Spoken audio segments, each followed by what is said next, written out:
Hey guys, my name is Francisco Hernandez, and today I want to talk about the pros and the cons of using continuous LED light sources for your on-location portrait photography. So I'm going to be mentioning the pros and the cons, but I wanted to start with the cons first. But before I start talking about those, I did want to mention that I am going to be doing a behind-the-scenes portrait shoot using continuous LED light sources at the end of the video. So if you guys are interested in seeing that, you can check that out as well. The very first con that I have to mention is the light power from LED lights in general are going to be something that's going to be perfect for late afternoon, indoors, or night photography. But when it comes to the daytime, you definitely do want to use a strobe or a speed light. The only way that I can imagine someone using an LED light willingly is if it's cloudy and that's kind of killing the intensity of the light, and you can kind of match the intensity of the cloudy day with your LED light. But you definitely would have to be using it really close and not so modified, because modifying the light to be softer is also going to kind of lower the intensity of the light and make it weaker. And you have to be using it really, really close to the subject, which could limit your type of photography to headshots or 3/4. I would probably never see a full body shot with a continuous LED light source outside during a bright day. It is going to be possible to use an LED during the daytime, but if you want to really overpower the sun, an LED light source is not going to be able to do that. The second con that I have to mention is the battery life. The battery life is going to be something that's going to be dependent on the light source that you're going to be using and the power pack, the power source that you're going to be using as well. But typically, if you use any LED at 100% output, it's probably going to be less than an hour. So if you tend to shoot at more than an hour at 100%, then that's going to be something that you definitely need either a backup battery, or you need to make sure that you're using the light at a lower output, which you may or may not want. Actually, in this video, when I show you guys the photo shoot that I did using my LED lights, I actually did start at 100% because I was shooting earlier in the day than I'm used to. So the battery did die, but I did have a backup. I wanted to quickly mention the power pack that I used in today's video, which is the Vagabond Mini Lithium by PosiBuff. And the only reason why I use this power pack and not any V-mount batteries that these lights are capable of using is because V-mount batteries are a little bit pricey, and I already had the Vagabond Mini Lithium, so I just went ahead and used it. And like I said before, the battery on the Vagabond actually did die, but I did have a backup, so I ended up using that. And I was thankful for that, because if I didn't have that backup, then I wouldn't have been able to give you guys this video or a little bit of the photos at the end of the video. The third con that I have to mention may or may not apply to you depending on the light that you may be looking to get, and that's the fact that you may have to deal with a lot of cords. For me specifically, I was using the Aputure 120D light, and that does have an AC power cord and block, so that's one cord that you have to worry about. Then that may or may not be something that you care for. But if you do have, like me, a Vagabond Mini Lithium and you don't have any V-mount batteries, then that's another thing that you have to worry about too. So if you're somebody like me that doesn't like to worry about any cords and is used to strobes and speedlights that are cordless, then you definitely want to look into getting a V-mount battery. The fourth con that I want to mention is something that, again, may depend on the light that you may get, and that's the fact that it's going to be hard to adapt these lights to any Bowens mount or modifiers in general that you may have. Like I mentioned before, I have the Aputure HR672. It's a rectangular LED panel, and I actually did a video that you can check out in this corner where I used the light for a portrait photo shoot at night. And you guys can tell from, if you've seen any of my other videos where I use like a larger light source, you can tell the light quality in that video is going to be harsher than what I was used to. Once the light is very small and unmodified, it's going to be harsher. So that's why when I used that light source, it was something that I wasn't used to, the light quality being harsher. So I ended up getting the Aputure 120D, and that actually uses Bowens mount modifiers. So I was really happy with that decision, because I was able to use a lot of the modifiers that I already have that I use with my Bowens mount Explorer 600 strobe. So that's something that I was really interested in getting because of the fact that it has Bowens mount. So now that I've talked about the cons, don't feel like you don't want to get these lights. There are some benefits, which I'm going to mention right now. The very first pro that I can mention is the fact that using an LED light source is really great in that you see exactly how the shot's going to look like as soon as you turn on the light. If you guys have used any sort of speedlight or strobe in the past, you know that you need to take a couple of test shots first before you continue to shoot. Even if you use a light meter, you have to do the metering first before you have to take your photos. And with LED lights, you don't have to do that. You do have to do a little bit of guesswork in the intensity of light, but it's cool because you can see exactly how the light's gonna look like, the intensity, how bright or not, or the quality of light as well, the harshness or the softness. That's something that I actually really liked when I'm using my LED lights for my on-location portrait photography, because again, it just takes that little bit of guesswork from off-camera flash out, and you know, that's always a good thing. If you're new to photography and you want to start using off-camera flash, but you're kind of used to natural light, I think using LED lights is something that's going to serve as a great bridge towards off-camera flash, because again, like I mentioned before, you're seeing how the light's going to look like, and it's going to be a lot beneficial in understanding how light works, and it's going to be something that can really help you in learning off-camera flash.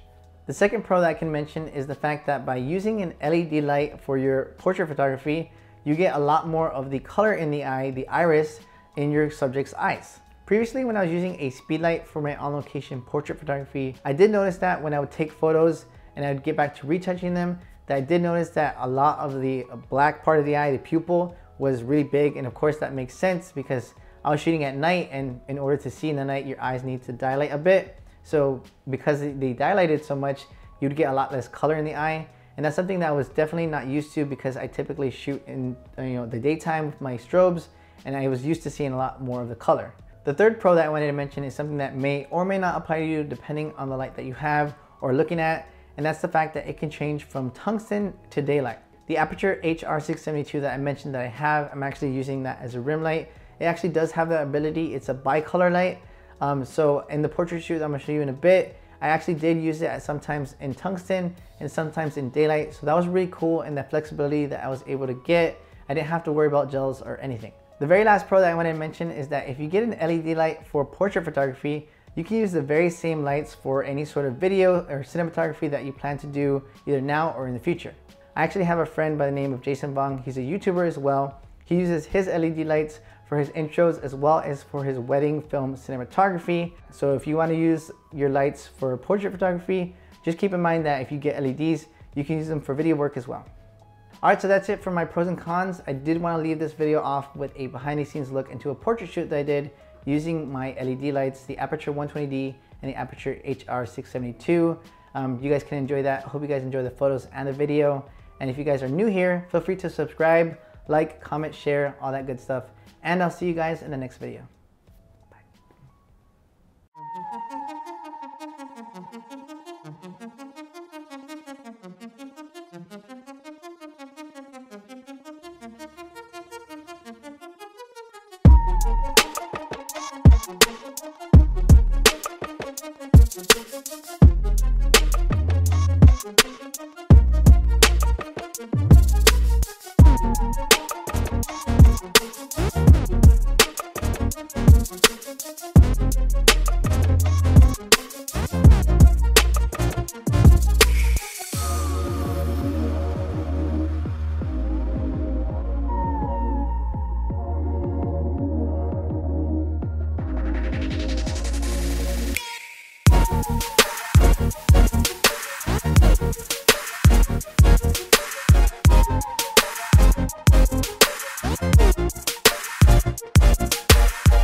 It's a wrap, people. It's a wrap. We did it. We did it. Alright guys, we're in a different outfit at a different location. This is a nice cool alleyway. We're getting a lot of awesome shots. That's Karina again. That's a loud car. And we're shooting with the Aputure 120D and the HR672.